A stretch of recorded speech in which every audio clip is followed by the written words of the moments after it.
Il y a une chose qu'aucune publicité ne vous dira jamais, parce qu'on ne gagne pas d'argent avec. Imaginez une femme de 47 ans.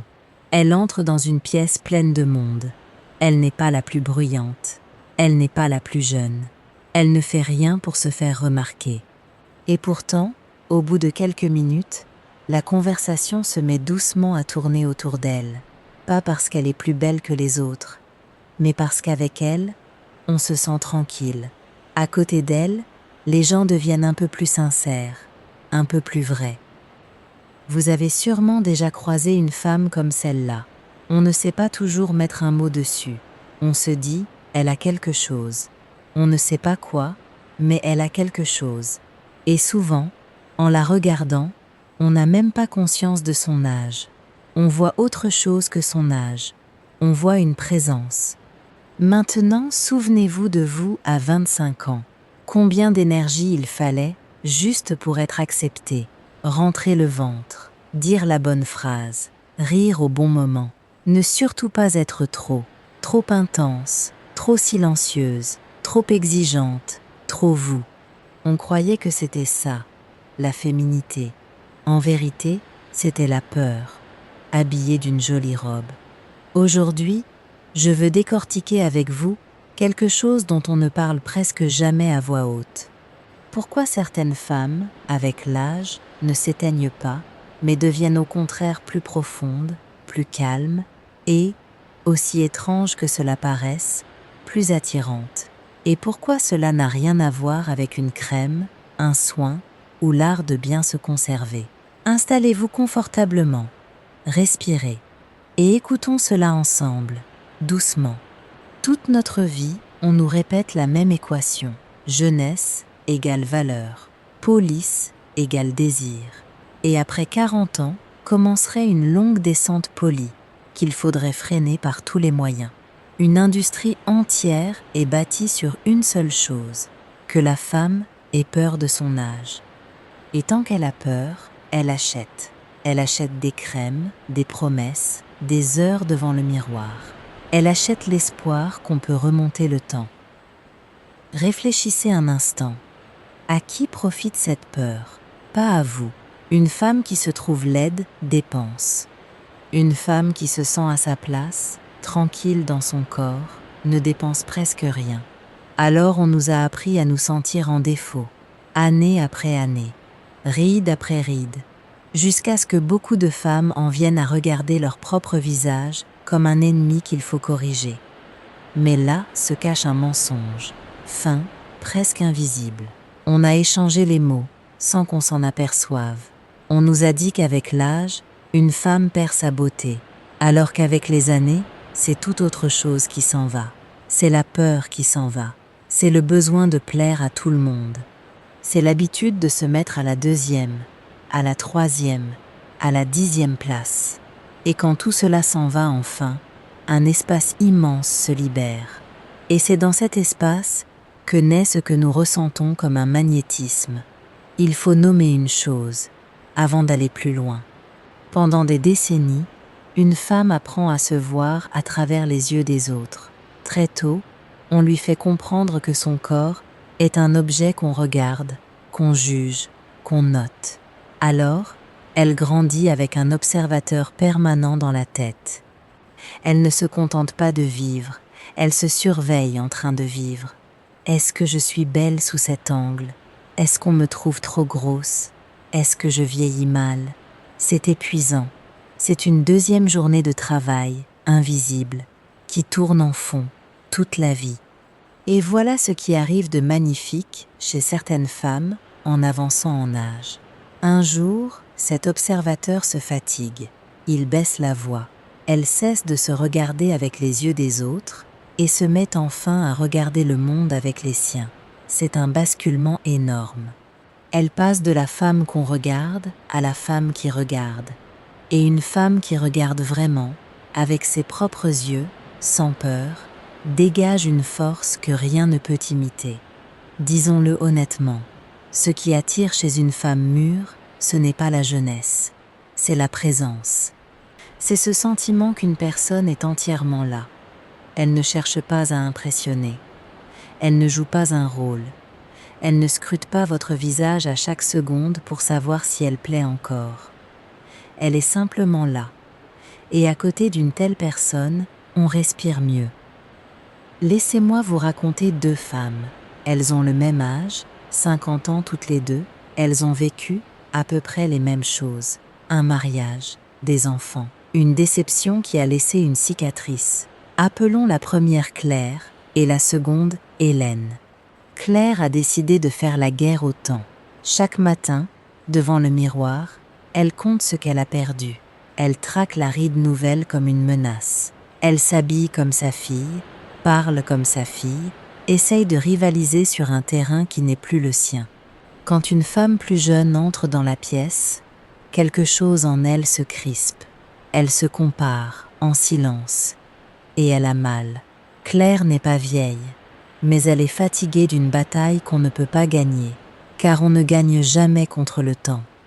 Hélène, elle, a fait autre chose. Elle a arrêté de se battre contre son âge, et elle a commencé à l'habiter. Elle ne cache pas ses cheveux gris. Elle les porte comme elle porterait un bijou. Quand une femme plus jeune entre dans la pièce, Hélène ne se crispe pas. Elle sourit. Elle sait quelque chose que la jeune femme ne sait pas encore, et cela lui donne une paix tranquille. Hélène n'a pas moins de rides que Claire. Elle a moins de peur. Et c'est toute la différence. Vers laquelle des deux voudriez-vous aller pour lui parler? Jung avait un mot pour ce mouvement, celui qui a fait de Hélène ce qu'elle est. Il l'appelait l'individuation. Ce long processus par lequel une personne cesse peu à peu d'être ce qu'on lui a appris à être pour devenir enfin elle-même. À 20 ans, nous portons un masque qu'on nous a posé sur le visage. La bonne fille, la femme commode, celle qui ne fait pas d'histoire. Et ce n'est que dans la seconde moitié de la vie, si l'on a de la chance et assez de courage, que ce masque commence à se fissurer. Et dessous apparaît un vrai visage, qui est, curieusement, plus beau que n'importe quel masque. James Hollis, un analyste jungien, appelle la seconde moitié de la vie le moment où l'on peut enfin se défaire des scénarios des autres. La première moitié, dit-il, c'est quand nous répondons à la question « Qu'attend-on de moi ?» Et la seconde moitié commence par une autre question. Qui suis-je vraiment quand j'arrête de plaire à tout le monde? Et la femme qui a osé se poser cette seconde question change de l'intérieur. Cela se voit, même dans sa façon de se taire. Il y a aussi une raison très profonde, presque animale, à tout cela. Elle tient à la façon dont nous nous attachons. Une jeune femme, souvent, aime avec une angoisse en fond. Va-t-il rester? Est-ce que je suis assez? Elle tient bon, elle plaît, elle s'accroche. Chaque silence de l'autre devient un petit séisme. Ce n'est pas de sa faute, c'est l'âge, c'est l'inexpérience du cœur. Mais cette angoisse pèse sur elle et sur celui qui est en face. Avec les années, chez une femme qui a fait un vrai travail intérieur, cette angoisse se dépose, comme la poussière au fond d'un verre d'eau qu'on a cessé de secouer. Elle aime encore, profondément, mais sans se noyer. Elle peut être proche, sans se perdre. Et cette manière d'aimer, calme et entière à la fois, est un cadeau rare. On la sent tout de suite. On se dit, avec cette femme, je pourrais poser mes armes. Parlons maintenant du mécanisme concret, parce que ce n'est pas de l'ésotérisme, c'est de la psychologie très simple. Quand une femme cesse d'avoir peur d'être abandonnée, son système nerveux s'apaise. Cette petite angoisse, qui bourdonnait à l'intérieur depuis des années, disparaît. Le corps se détend, les épaules descendent, la voix devient plus basse et plus lente. Le regard cesse de fuir, et les gens autour le captent en quelques secondes, sans même s'en rendre compte. Car nous sommes tous, comme les animaux, capables de sentir l'état de l'autre avant même d'avoir eu le temps d'y penser. Notre corps lit le corps de l'autre. À côté d'une personne agitée, nous nous agitons. À côté d'une personne calme, nous nous apaisons. On appelle cela la corégulation. 2 systèmes nerveux qui se parlent sous les mots. Et le calme, le vrai, le profond, est devenu presque un luxe dans notre monde pressé. Une femme qui porte ce calme en elle offre, à tous ceux qui l'approchent, un endroit où se poser. C'est cela, son magnétisme. Voilà pourquoi les hommes, et pas seulement les hommes, sont attirés par une femme mûre en paix avec elle-même. Ils n'analysent pas l'état de sa peau. Ils captent autre chose. Qu'à côté d'elle, on est en sécurité. Qu'elle ne fera pas une scène pour un détail, parce qu'elle n'a plus rien à prouver à personne. Qu'elle dit ce qu'elle pense, et donc qu'on peut lui faire confiance. Ce n'est pas une question d'apparence, c'est une question de régulation intérieure qui se ressent à fleur de peau. Il faut aussi dire une chose sur le désir, parce qu'on la comprend souvent de travers. Oui, la jeunesse attire le regard. C'est vrai, il ne sert à rien de le nier.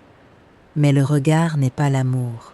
Le regard, c'est ce qui fait qu'on veut une femme pour une nuit. La présence, la profondeur, la paix, c'est ce qui fait qu'on choisit une femme pour une vie. Beaucoup de femmes passent leur jeunesse à être désirées et se demandent pourtant pourquoi on ne les garde pas. Parce qu'être voulu et être choisi ne sont pas la même chose. Et ce qui fait qu'on est choisi ne fait que grandir avec les années. Laissez-moi vous décrire une scène toute simple, un dîner. Autour de la table, quelques personnes. Une jeune femme, très belle, parle beaucoup, rit fort, cherche du regard, toutes les 2 minutes, à vérifier qu'on la trouve intéressante. Et puis, un peu à l'écart, une femme de la cinquantaine. Elle parle peu. Mais quand elle parle, tout le monde s'arrête pour l'écouter. Elle pose une question, une vraie, et celui à qui elle la pose se sent, pour la première fois de la soirée, vraiment vu. À la fin du dîner, devinez de qui les gens se souviendront en rentrant chez eux. Pas de la plus belle, de celle avec qui ils se sont sentis vivants. Il faut parler aussi de la façon dont une telle femme s'exprime, parce que tout est là, dans les détails. Elle parle plus lentement. Elle n'a pas peur des silences entre les phrases. Elle ne se précipite pas pour combler le vide, parce que le vide ne lui fait plus peur. Elle emploie moins de mots, mais chaque mot pèse plus lourd. Elle ne cherche pas à avoir raison à tout prix. Elle peut dire « je ne sais pas » ou « tu as peut-être raison », sans que cela lui coûte, parce que sa valeur ne dépend pas de qui gagne la conversation. Cette manière de parler, posée, sûre, sans agressivité, est le son même de la paix intérieure. Et ce son, on ne peut pas le simuler. Il faut aussi être honnête sur une chose. Beaucoup de femmes, arrivées là, ont été blessées, parfois très fort. Et la tentation, après la blessure, c'est de construire un mur. De se dire « plus jamais, je ne laisserai plus personne entrer ». Mais un mur n'est pas une limite. Un mur vous protège de la douleur, oui, mais il vous prive aussi de la vie. La femme qui mûrit vraiment ne bâtit pas des murs, elle bâtit du discernement. La différence est immense. Le mur dit non à tout le monde, le discernement dit oui aux bonnes personnes et non aux mauvaises, en toute tranquillité. Guérir, ce n'est pas se fermer. Guérir, c'est apprendre à rester ouverte, mais plus sage sur qui mérite d'entrer. Et là apparaît un paradoxe, qui effraie beaucoup de femmes au seuil de la quarantaine. Moins tu cherches à plaire, plus tu plais. Cela semble injuste. On a tellement essayé, pendant tant d'années. Et il se trouve que l'effort était justement ce qui repoussait. Parce que lorsqu'une personne s'efforce trop de plaire, nous y sentons inconsciemment un besoin. Et le besoin repousse toujours un peu, alors qu'une femme qui n'attend rien de toi éveille la curiosité. Qui est-elle? Pourquoi est-elle si paisible? Que sait-elle que je ne sais pas? Christophe André, psychiatre français, a beaucoup écrit sur l'estime de soi. Et l'une de ses idées est ici essentielle. La véritable estime de soi ne se construit pas sur les compliments venus de l'extérieur. On ne peut pas l'emprunter dans le regard des autres. Elle se bâtit de l'intérieur, jour après jour, à travers de petits actes de fidélité à soi-même. Chaque fois qu'une femme ne se trahit pas pour obtenir l'approbation de quelqu'un, elle pose une brique de plus. Et à 40, À 45 ans, chez celles qui ont marché sur ce chemin, un véritable appui a grandi à l'intérieur. On ne le voit pas, mais il est impossible de ne pas le sentir. Un mot aussi sur le corps, parce que beaucoup de femmes croient que la sensualité est une affaire de jeunesse. C'est faux. La sensualité n'est pas une question de peau ferme, c'est une question de permission. Une jeune femme est souvent tendue dans son corps, occupée à se demander de quoi elle a l'air, si son ventre est bien, si cet angle est flatteur. Une femme qui s'est réconciliée avec son corps, elle, l'habite enfin. Elle bouge sans se surveiller. Elle touche, elle rit, elle savoure, sans commenter en silence chaque défaut. Et un corps habité, détendu, présent, est infiniment plus troublant qu'un corps parfait mais absent. La sensualité, la vraie, ne se fane pas avec l'âge. Elle s'approfondit. Soyons concrètes. Qu'est-ce qui disparaît exactement chez une femme, avec les années, quand elle mûrit pour de vrai? Disparaît l'habitude de se justifier. Elle n'explique plus pendant 10 minutes pourquoi elle a refusé. Non devient une phrase entière. Disparaît le besoin de se faire petite. Elle cesse de parler plus bas qu'elle ne le voudrait, et de prendre moins de place qu'il ne lui revient, juste pour que quelqu'un à côté soit à l'aise. Elle occupe exactement l'espace qui est le sien. Disparaît la course à l'approbation de chacun. Elle a compris une chose simple. Plaire à tout le monde et rester soi-même, c'est impossible en même temps. Il faut choisir. Et elle s'est choisie. Disparaît la peur du silence. Elle ne remplit plus chaque pause d'un bavardage nerveux. Elle sait rester en silence, à côté de quelqu'un, sans se sentir coupable de ce silence. Disparaît la jalousie envers les autres femmes. Elle a compris que la beauté d'une autre ne lui enlève rien. Il y a de la place pour toutes. Et une femme qui a cessé de voir chaque autre femme comme une rivale devient, soudain, quelqu'un que les autres femmes adorent avoir près d'elle. Et maintenant, ce qui pousse à la place, parce que c'est la plus belle partie. Pousse le goût, pas le goût des objets, le goût des gens et des situations. Elle sent le faux à demi-mot. Elle ne perd plus des années avec celui qui n'est pas prêt à aimer. Ce qui, à 20 ans, coûtait des soirées entières de larmes, elle le reconnaît maintenant, dans le premier quart d'heure d'une conversation. Pousse les limites, pas des murs, des limites. Elle peut être chaleureuse et, en même temps, inaccessible au manque de respect. C'est une combinaison rare, et elle n'apparaît qu'avec l'expérience. Pousse l'humour. Cet humour calme, un peu ironique, d'une femme qui a déjà beaucoup vu, et qui a appris à rire même de ses propres maladresses. Cet humour attire plus fort que n'importe quelle apparence parfaite. Pousse la souveraineté. C'est un beau mot. Cela veut dire qu'elle est reine sur son propre territoire intérieur. Elle décide de son temps, de son énergie, de qui entre dans sa vie et de qui n'y entre pas. Elle n'a pas besoin de crier pour régner. Sa tranquillité même est une forme d'autorité. Pousse la profondeur. Elle a traversé des pertes. Elle sait ce que c'est, quand s'effondre ce qui semblait éternel.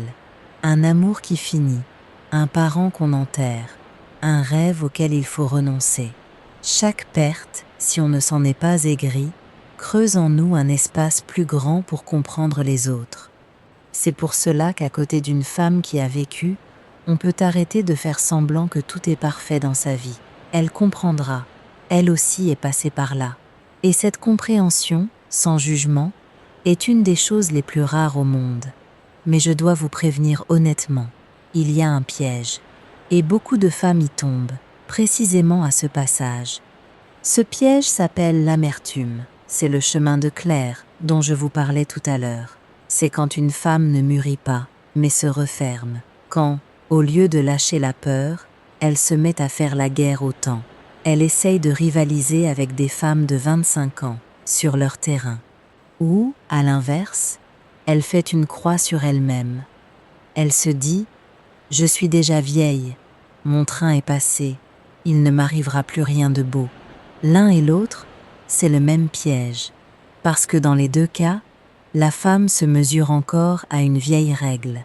la règle de la jeunesse, alors que son épanouissement se mesure à toute autre chose. Il y a un piège moderne, aussi, qu'il faut nommer, le téléphone. Ces écrans où défilent, toute la journée, des visages jeunes, lissés, filtrés, retouchés, des femmes qui n'existent même pas vraiment, tellement l'image a été corrigée. Et sans s'en rendre compte, on se compare à des fantômes, on se compare à des images qui ne sont vraies pour personne, pas même pour celles qui les publient.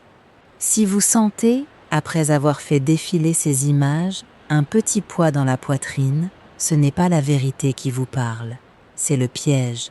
Reposez le téléphone, regardez par la fenêtre, regardez une vraie femme dans la rue, avec ses vraies rides, sa vraie vie, sa vraie beauté. Et respirez. Il y a une chose que fait la femme épanouie et qui la trahit, dans le bon sens du mot. Elle finit par habiter son propre visage. Elle cesse de vouloir le visage d'une autre, plus jeune, ou celui qu'elle avait à 30 ans. Elle regarde ses traits, ses cheveux qui grisonnent, la petite ride au coin de l'œil que le rire a creusé, et elle se dit « c'est mon visage, c'est ma vie écrite dessus, et je n'ai pas honte de ma vie ». Une femme qui assume pleinement son visage a quelque chose de royal. On ne peut pas la déstabiliser sur ce terrain, parce qu'elle a cessé, elle-même, de s'y attaquer. Et rien n'est plus beau qu'un visage que sa propre propriétaire a enfin cessé de juger. Vous savez quelle est la différence entre celle qui s'est aigrie et celle qui s'est épanouie? Celle qui s'est aigrie regarde dans le miroir et voit ce qu'elle a perdu. Celle qui s'est épanouie regarde dans le miroir et voit ce dont elle s'est enfin débarrassée, de cette peur, de ce besoin, de cette petite fille qui suppliait qu'on la choisisse. L'une pleure sa jeunesse, l'autre célèbre sa liberté, et le miroir, lui, est le même. Ce qui change, c'est le regard qu'on y pose. Et voilà le plus important, ce dont je vous parle, il est impossible de l'avoir à 20 ans. Vous comprenez. Ce n'est pas de la jeunesse perdue, c'est ce qui vient seulement à sa place. Le calme qui s'achète avec les années, l'estime de soi qu'on ne peut pas offrir, qu'on peut seulement construire. Le goût qui mûrit comme un bon vin, la profondeur qu'aucune crème ne peut imiter. Une femme de 25 ans ne peut pas avoir cela, même si elle le voulait de toutes ses forces. Vous le pouvez. Simplement parce que vous avez déjà traversé assez de choses pour le mériter. Et si une petite voix vous dit « c'est trop tard pour moi », écoutez-moi bien, il n'est pas trop tard. Des femmes recommencent leur vie à 50 ans, en tombent amoureuses à 60, se découvrent un talent, une audace, une joie qu'elles n'avaient jamais osé toucher avant. Le calendrier ne décide pas de votre floraison. Certaines fleurs s'ouvrent au printemps, d'autres, les plus rares, n'ouvrent qu'en fin d'été, quand la lumière est plus douce et le parfum plus profond.